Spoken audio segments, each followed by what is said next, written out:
But even if Europeans feel threatened, they have one consolation.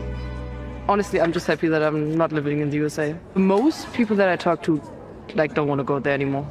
We just want to boycott the USA right now. I have lost very much respect for America after they continue to support Trump. I remember the first time he was elected, I was like, they will never elect him.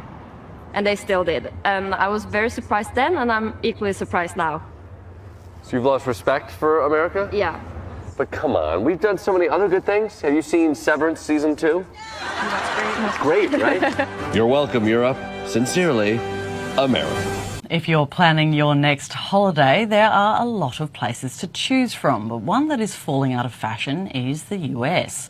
Since Donald Trump took office, America has reported a dramatic drop in the number of international tourists, and it's impacting the country's bottom line. In the usually warm month of June, tourist arrivals remained frosty, falling 6%. It continued a trend that has seen a decline in visitor numbers year on year since the start of 2025. The biggest drop-off has been visits from Canada, with the northern neighbours deterred by Trump's tariffs and continued threats to make their country the 51st state. Europe is also looking elsewhere, with a number of French, Swiss and Dutch tourists dropping, while Scandinavian nations are punishing the US for Trump's talk about getting Greenland. At the moment, Australia is bucking the trend, with tourism up 2.5% in June. However, experts say this is primarily due to bookings made well in advance, and this will decline. America has fallen from our third to fourth most popular holiday destination, and overall visitor numbers have dropped by a quarter over the last 10 years. Tourism is a crucial part of America's economy, and the drop in visitors will take a toll, with the World Tourism Council predicting a $19 billion loss in 2025 alone.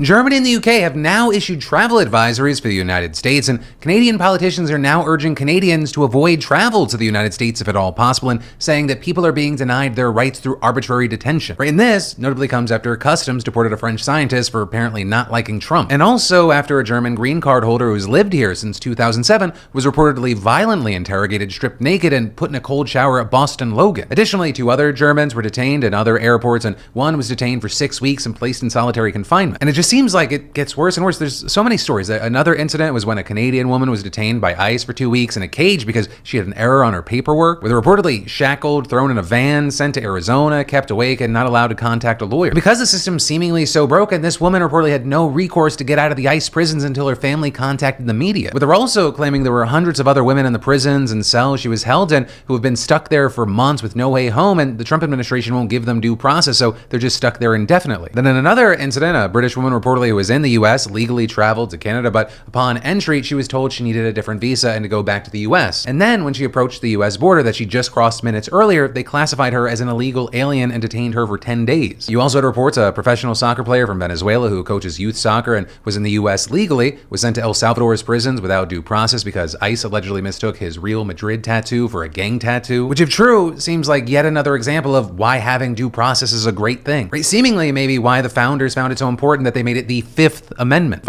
Are you all watching what's taking place around the world right now? Our own allies are turning on us. Our friends are abandoning the United States in real time. This is Copenhagen, Denmark. People out there with the flags of Greenland protesting the United States. Thousands of them. Copenhagen right now. Here's another angle of that protest in Copenhagen. Here's Greenland.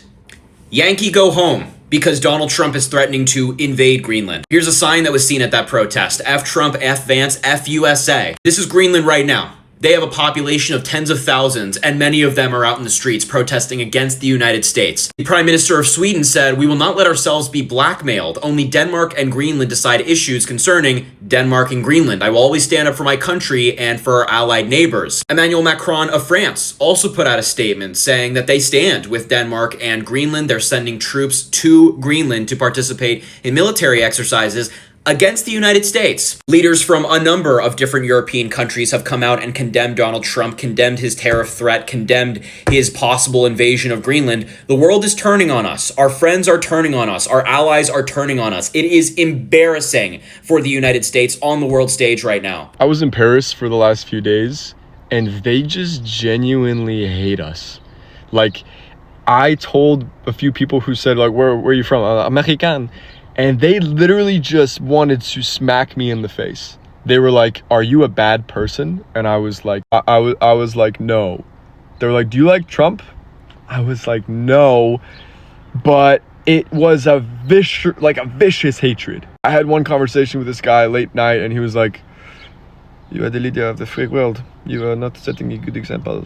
And it's like, when a French dude says it, I just want to disagree. I'm like, I agree with you, but it was tough.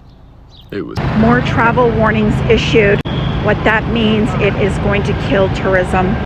Tourism trickles through to a state's entire economy. We are now the most hated country in the world. Were you planning on traveling and you canceled your travel? Drop a comment and follow for all things personal finance. What if America first ended up pushing America's closest allies away? Across Europe, some travelers say they are avoiding US vacations, buying fewer American products, and questioning America's global leadership. So the question is this just social media outrage, or is America's image overseas really changing? Let's watch more clips and we'll come back to talk about it.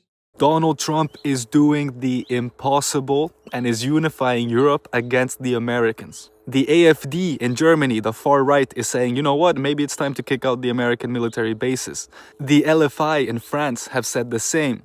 And even Giorgia Meloni, the granddaughter of Mussolini, is out today with a speech saying, you know what, maybe it's time to put sanctions on Israel. These are far right candidates that are talking against American imperialism and Israeli colonialism. And this comes one day after Donald Trump said, and I quote, "You are going to have to learn how to fight for yourselves. The US will not be coming to help you anymore." So let's backtrack for a second. How did we get here? Israel starts a war with Iran, and the Americans preemptively decide to join in on the Israeli side. Then, in a move that surprised nobody except the advisors in the White House, the Iranians blow up all of the American bases in the region and close the Strait of Hormuz. Now, the Strait of Hormuz closes is detrimental to a few people, primarily, of course, the Gulf monarchies, but also Europe, because we Europeans rely heavily on the oil that passes through that strait. But who gains from this move? Of course, the Americans do, because they're ready to sell and fill orders that are no longer coming through the Strait of Hormuz. And after weeks of the strait being closed and Trump finding out that there is no way to open it, he tells the Europeans, you guys are the ones suffering the most while this strait is closed. And I have two solutions for you. One, you can start to buy American oil, giving away the plot that all of this was just to drive the prices of oil up and benefit the American capitalist class. Or you can go and open that strait yourselves, of course, because the Americans and the Israelis are too scared to do it. But, you know, Trump is saying, hey, we already finished the IRGC. There's barely anyone left in Iran. Just go and open it yourself. Should be easy peasy. This is not the Europeans' war. None of them wanted this war. The Americans don't even want this war. They joined in on behalf of Israel, right, to begin with. Why would the Europeans be the ones left having to solve this issue through sacrificing their entire militaries in the Strait of Hormuz? And if they don't, they have to buy overpriced oil from the United States and from Russia. I mean, maybe Spain had the right answer. As soon as the war started, they said to the Americans, listen, you cannot use our country as a small logistics hub and military supply route to bomb Iran. And in return, the IRGC let them pass through the Strait of Hormuz. So that means that Spain is not feeling the same ramifications that the rest of Europe is, because they are not behaving like the dogs of the Americans. Having American bases means that you are constantly a threat to the rest of the world, that the whole world sees you as the enemy. And when that dynamic gets serious, the Americans do not come to protect you.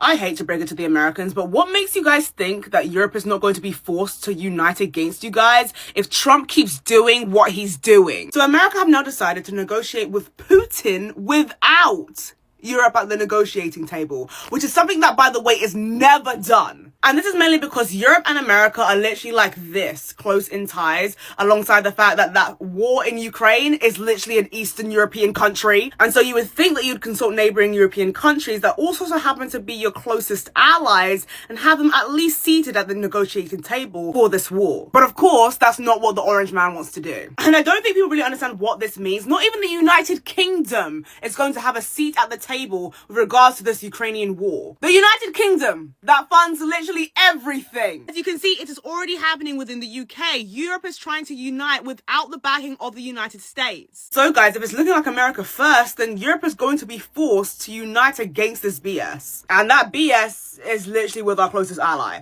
Hey everyone, I'm American and I'm sorry about Donald Trump. I apologize. I really strongly apologize. I'm very, very sorry. After watching all these reactions, one thing is becoming clear. A country's reputation isn't built overnight, and it doesn't change overnight either. For decades, the United States has been one of Europe's closest allies through NATO, trade, tourism, and cultural ties. But recent disagreements over tariff, foreign policy, and political heritage have created tension in parts of that relationship. Some Europeans say they are choosing to spend their money elsewhere or delaying trips to the United States. Others argue that these stories are exaggerated and that strong economic and security ties between America and Europe remain fairly in place. The truth is, probably somewhere in between. Government may disagree, but millions of Americans and Europeans are still working together, study together, invest in each other's economies, and travel across the Atlantic every year. The bigger question isn't whether one side is right or wrong. It's whether political divisions can damage relationships that took generations to build. Because in today's global economy, perception matters. It influences tourism, international business, investment, and diplomacy. So what do you think? Has Americans' image abroad really changed? Or is social media making the divide look bigger than it actually is? Share your thoughts in the comments respectfully, and before you go, do well to like and subscribe to my channel. I'll see you in the next.